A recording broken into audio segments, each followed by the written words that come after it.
Salut à tous et bienvenue, c'est Jean-Mi. Aujourd'hui on revient sur Ludos Volume 2 Africa. Ludos Volume 2 Africa vous présente 4 jeux à 2 joueurs pour des durées de partie d'environ 20 minutes à partir de 10 ans.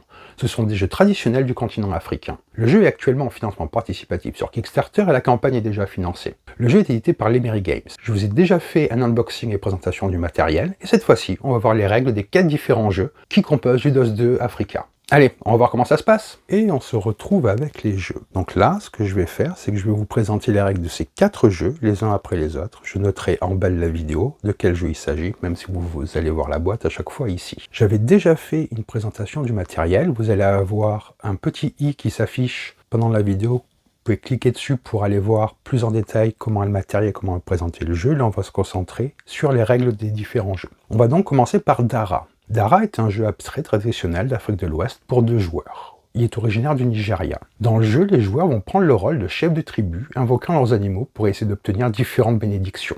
Les joueurs vont au choix, soit contrôler les lions, soit contrôler les éléphants. Le jeu va se dérouler en 2 phases principales. Une première phase qui est la phase d'invocation, et ensuite on passera à ce qu'on appelle la phase de mouvement. Pendant la phase d'invocation, les joueurs vont à tour de rôle placer une pièce n'importe où sur la grille. Par exemple, on va dire comme ceci. Ensuite, le joueur d'après peut se positionner ici, s'il le désire. Et on va faire cela jusqu'à ce que toutes les pièces soient mises en place. Donc là, je vais brièvement le faire. Une fois que toutes les pièces sont placées, donc comme ceci, nous allons passer à la phase de mouvement. Lors de la phase de mouvement, vous allez bouger une de vos pièces de manière orthogonale, donc c'est-à-dire de manière soit verticale ou horizontale, vers un espace libre. Si vous parvenez à déplacer une pièce de manière à créer une ligne de 3 de vos propres pièces d'animaux, vous avez le droit de retirer une pièce adverse de n'importe où sur le plateau, à moins que les pièces de votre adversaire ne soient sur un groupe de 3 elles-mêmes. Toute pièce ennemie dans une ligne de 3 est intouchable. Vous allez d'abord vous en prendre aux animaux qui sont les plus faibles. Par exemple, c'est à mon tour de jouer, je pourrais faire comme ceci. Je me suis déplacé sur un endroit libre en respectant les règles. Je fais un 3, et donc, je pourrais prendre la pièce de mon adversaire que je mets dans ma réserve. Le jeu va s'arrêter lorsque quelqu'un a réussi à prendre 10 pièces à son adversaire. Ou bien si vous réussissez à bloquer votre adversaire de sorte qu'il ne puisse plus effectuer aucun mouvement, vous gagnez également la partie. Donc par exemple, si j'arrive à me déplacer et à former un groupe de 3, je ne pourrai pas prendre les pièces ici, car elles forment déjà un groupe de 3. Donc la première phase, on place toutes ces pièces, à tour de rôle. Ensuite, une phase de mouvement où on va capturer les pièces adversaires, comme je vous ai indiqué. Bien entendu, lorsque vous placez vos pièces pendant la phase d'invocation, si vous formez une ligne de 3, vous ne procédez pas à une capture. Donc Dara est un jeu qui est très tactique, qui va vous demander de planifier plusieurs coups à l'avance, en particulier lors de la phase d'invocation, réfléchir à comment vous placer par rapport aux espaces libres et vos différents groupes, de manière à bien vous positionner au départ, pour ensuite réussir à faire suffisamment de captures. Et donc en affaiblissant au fur et à mesure le troupeau d'animaux de votre adversaire, vous pouvez espérer inverser le cours de la partie si jamais vous êtes mal embarqué. Il y a vraiment ce côté tactique qui est très présent, c'est très agréable. Et on a vraiment cette sensation de chasseur, de prédateur et de proie avec les pièces isolées ou celles qui forment juste des paires, ce qui donne une dynamique au jeu très intéressante. Donc là, c'était pour Dara. Nous allons passer maintenant à l'autre jeu. Donc voici maintenant le second jeu qui s'appelle Yoté. Dans Yoté, vous avez presque l'impression de vous retrouver dans une sorte de bazar en Ouest-Afrique. Vous allez négocier avec un autre marchand, réussir à savoir qui gagne la négociation. Le jeu est très stratégique et propose une finesse tactique très intéressante. Chaque joueur contrôle une caravane de chameaux différents. Vous voyez, il y a les 2 couleurs. Un joueur incarne les chameaux clairs et l'autre incarne les chameaux foncés. C'est le joueur qui incarne les châteaux clairs qui commence. À votre tour, vous avez 3 actions possibles. Vous placez un chameau de votre réserve sur n'importe quel espace libre du plateau. Vous pouvez déplacer un château orthogonalement vers un espace libre. Ou vous pouvez sauter par-dessus un chameau de votre adversaire, ce qui vous permet de le capturer. Lorsque vous capturez un chameau adverse, vous pouvez également prendre un autre chameau de votre adversaire situé n'importe où sur le plateau, diminuant ainsi ses options pour le prochain tour. Si un joueur ne peut plus déployer ses chameaux ou tous ses chameaux ont été capturés, il perd et c'est son adversaire qui remporte la partie. Imaginons qu'on commence à jouer. Première action, je fais ça. À mon adversaire, il va faire ça. Et au fur et à mesure, en fait, on va essayer de se déplacer. Comme par exemple, mon action, je pourrais faire ça. Je ne suis pas obligé, cette fois, de me déployer. Mon adversaire peut décider de faire ça. Et en fait, au fur et à mesure, il va vraiment falloir suivre un rythme de jeu pour déployer ses chameaux et réussir à les capturer. Si par exemple, imaginons, comme je vous disais, dans une situation comme ça, c'est à mon tour, je saute, je capture celui-là. Imaginons qu'il y en ait d'autres comme ceci. Je pourrais prendre, en plus, le chameau que je veux.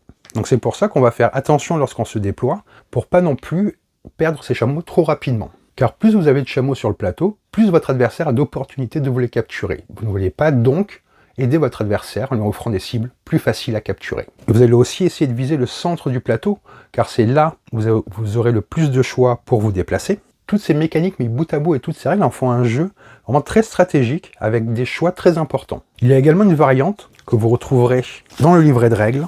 Vous voyez, ici il y a une variante, je ne vais pas rentrer dans les détails, mais ça vous permet encore de complexifier le jeu et de rajouter une couche stratégique importante. Donc là c'était pour Yoté, nous allons passer au troisième jeu maintenant. Donc là nous allons passer à Oware. Oware est un jeu pour 2 joueurs, encore une fois, qui va consister à récolter les fèves de cacao. Les joueurs incarnent des agriculteurs de cacao et s'affrontent pour semer et récolter ces fèves en même temps. L'objectif du jeu est de semer et de récolter 25 fèves de cacao provenant des parcelles de votre adversaire. Pour la mise en place, vous allez donc bien entendu mettre le magnifique plateau en tissu au centre de la table et chaque gousse va recevoir 4 graines de cacao, sachant qu'il y en a 6 à votre adversaire et 6 à vous. Les joueurs vont jouer à tour de rôle et à votre tour, vous allez choisir l'une de vos 6 parcelles, ramasser toutes les fèves de cacao de cette parcelle, puis dans le sens anti-horaire, vous déposerez une fève dans chaque parcelle sur votre chemin. Ensuite, votre adversaire fera la même chose avec une de ces parcelles et il les mettra au fur et à mesure. Par exemple, c'est à moi de jouer, je ferai 1, 2, 3 et 4. Mon adversaire, c'est à lui, il peut faire 1, 2, 3 et 4. Toute la subtilité du jeu est dans le principe suivant. Le but est de récolter les fèves de cacao des parcelles de votre adversaire. Vous ne pouvez les récolter que si la parcelle de votre adversaire contient 2 ou 3 fèves de cacao, et uniquement si vous terminez votre déplacement sur cette parcelle. Par exemple, maintenant que ce soit à moi de jouer, je prends ici et je ferai. Donc je prends toutes les fèves. 1, 2, 3 et 4. Je finis mon mouvement chez mon adversaire, il y en a au moins 2 ou 3, je les prends et je les mets dans ma réserve. Et donc, si je parviens à accumuler 25 fèves ou plus, je remporte la partie. Au fur et à mesure que les joueurs jouent leur tour et ramassent et déposent des fèves, la dynamique du jeu va évoluer. Les fèves se déplacent entre les parcelles des 2 joueurs. Vers la seconde moitié du jeu, on va dire, il peut y avoir des situations où vous placez vos fèves dans une parcelle qui, en plus de créer un groupe de 2 ou 3, permet de récolter d'autres parcelles proches. Ainsi, ça permet de créer des combos de récolte. C'est-à-dire que si à un moment donné, vous vous retrouvez dans une situation où les parcelles à côté de là où vous finissez, il y a aussi 2 ou 3 fèves de cacao, vous les récoltez également. Donc vous pouvez faire ce combo qui peut être très intéressant. C'est essentiellement un jeu de distribution, où vous allez devoir répartir les fèves de cacao de manière à maximiser vos chances de créer de combos de récolte, et donc de réussir à amasser le plus de fèves possible. Dans certaines situations qui peuvent arriver dans le jeu, peuvent entraîner que des parcelles contiennent jusqu'à 12 fèves. Il y a seulement 12 parcelles. Vous redistribuer ces fèves peut vous permettre de sauter par-dessus la parcelle d'où vous venez de commencer et de les placer dans les suivantes. Comme ça, vous modifiez totalement la dynamique du jeu, parce que vous allez faire plus d'un tour. Vous avez à l'extérieur du plateau également une variante avancée avec une grille plus large et plus de parcelles qui offre encore plus de profondeur stratégique. Donc là, nous avons vu les règles de Oware, nous allons passer au 4e et dernier jeu. Le 4e jeu s'appelle Fanorana. C'est un jeu qui est très populaire de Madagascar, dont il est originaire, et il va vous permettre d'explorer la faune assez unique de cette île. Les joueurs vont contrôler une légende de lémurien, comme vous voyez, cette mise en place, vous la faites au départ en respectant ce que j'ai fait, et vous allez vous balancer dans la canopée de liane en liane et marquer votre territoire sur un jeu qui est très compétitif. Un joueur va incarner les lémuriens jaunes, et l'autre va incarner les verts. Vous allez disposer sur ce plateau en tissu comme indiqué, en alternant les lémuriens sur une centrale avec un espace vide au centre. À votre tour, vous allez déplacer un de vos lémuriens le long d'une des lignes, comme vous voyez, vous avez des lignes dessinées sur le plateau, vers un espace blanc vide, soit de manière verticale, horizontale ou en diagonale. Si vous pouvez déplacer votre lémurien sur une ligne qui connecte les pièces de lémurien de la couleur de votre adversaire, vous pouvez capturer tous les lémuriens de votre adversaire sur cette ligne et les placer dans votre pile de points. Le jeu se termine lorsqu'un joueur a réussi à capturer tous les lémuriens de l'adversaire ou à le forcer dans une situation où il ne peut plus faire de mouvements légaux. Par exemple, je vais vous montrer quelques exemples que cela soit plus clair pour vous. Imaginons que nous soyons comme ceci et que c'est au joueur vert de jouer. Il va se déplacer, il va faire cela, et là, il va capturer tous les lémuriens qui sont ici, et ils vont dans sa réserve de points.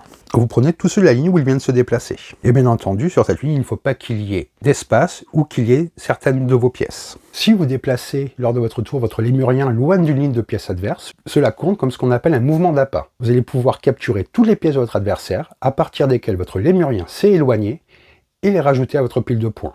En gros, cela signifie que votre ligne de lémurien adverse a attiré les autres lémuriens dans un piège, et les ont capturés. Donc je vais vous redire brièvement, parce que celui-là je le trouve qu'il a plus de subtilité, c'est un jeu un petit peu plus stratégique que les autres, même si les 3 autres sont vraiment de très bonne qualité et ont aussi des qualités stratégiques indéniables. Celui-là je trouve qu'il est un petit peu plus profond, un petit peu plus wargame on va dire, mais très léger, hein, dans un système abstrait, mais il y a vraiment une profondeur tactique qui est très présente. Donc à votre tour, vous allez vous déplacer vos lémuriens le long d'une ligne blanche vers un espace blanc vide. Si vous déplacez votre lémurien sur une ligne qui connecte les pièces de la couleur adverse, vous allez les capturer, et vous prenez tous ceux de la ligne du moment où il n'y a pas d'espace et qu'il n'y a pas vos pièces au milieu. Et si lors de votre déplacement, si vous vous éloignez d'une ligne de pièces adverse, cela compte comme un mouvement d'appât, et vous pouvez capturer toutes les pièces de votre adversaire à partir desquelles vous vous êtes éloigné, et vous ajoutez à votre pile de points. Donc soit vous capturez en attaquant, ou en vous éloignant, en les attirant dans un piège. Ce qui est intéressant dans ce jeu, c'est que les pièces sont déjà posées sur le plateau, donc on sait exactement comment ça va commencer. C'est la manière dont vous allez tester vos différents combos et différentes positions qui vont faire le sel stratégique du jeu. Tout le monde part au même niveau, les pièces au même endroit, et le seul espace du centre qui est libre. Vous allez pouvoir jouer plus défensivement, plus agressivement en fonction de comment ça se passe. Vous pouvez vraiment développer une stratégie en fonction de vos goûts, et de ce que vous souhaitez faire lors de la partie. Plus il y a d'espace qui vont se libérer, plus le jeu va être tactique et plus les décisions vont être importantes. Et vous retrouverez encore une fois, au dos du plateau, un autre plateau pour des parties plus courtes et plus rapides. Donc voilà, nous avons fait le tour des 4 jeux de Ludos Africa. La campagne est en cours, comme je vous disais, je vais mettre le lien dans la description que vous allez voir par vous-même. C'est déjà financé et c'est vraiment intéressant. Ils proposent aussi d'autres jeux lors de leur campagne. J'espère que cette vidéo vous a plu et vous en a plus appris sur Ludos 2 Africa. Si la vidéo vous a plu, n'hésitez pas à laisser un commentaire et vous abonner à la chaîne, ça nous aide pour le référencement, ça nous fait plaisir. Sur ce, je vous dis bonne partie et bon jeu!